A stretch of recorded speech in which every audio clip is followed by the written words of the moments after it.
Pour utiliser la fonction rotation, ce que nous allons faire ici, c'est que nous allons aller dans Annoter ligne de détail, et nous allons créer ici une ligne.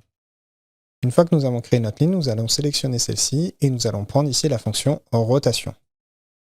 Par défaut, la fonction rotation positionne le centre de rotation au centre de notre sélection. Et ici, ce qu'on va faire, c'est qu'on va lire ce que nous demande Revit. Cliquez pour sélectionner le rayon de début de la rotation. Donc je sélectionne ici. Et après, qu'est-ce que nous dit Revit? Cliquez pour spécifier le rayon de fin de rotation. Donc moi ici, je vais la mettre à 90 degrés. Et là, j'ai bien ma rotation qui s'est effectuée par rapport au centre. Je peux resélectionner mon élément et cliquer sur la fonction rotation.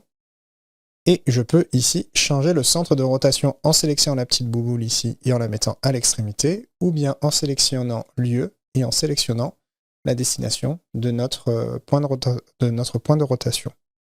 Ici maintenant, si je sélectionne comme tout à l'heure, sélectionner le point de début pour la rotation, je sélectionne ici, puis le point d'arrivée, celui-ci, donc j'ai bien ma rotation qui s'est effectuée. Ce que je vais pouvoir faire aussi avec la fonction rotation, c'est sélectionner mon élément, sélectionner la fonction rotation, et ici j'ai le bouton copier, que je peux cocher.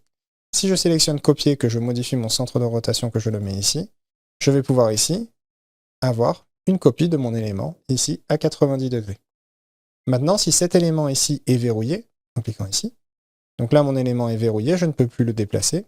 Si je prends la fonction rotation, et que je décoche cette case, mais que j'ai cette case de cocher, je vais pouvoir ici faire une rotation, même si celui-ci est verrouillé.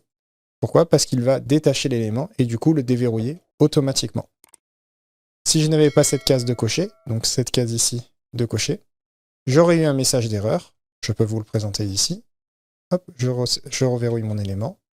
Je prends la fonction rotation, je décoche détacher. Et là, regardez, si j'essaye de faire une rotation, je vais avoir un message d'erreur qui me dit l'élément ne peut pas être déplacé parce qu'il est verrouillé. Donc bien penser à déverrouiller mon élément pour pouvoir faire ma rotation.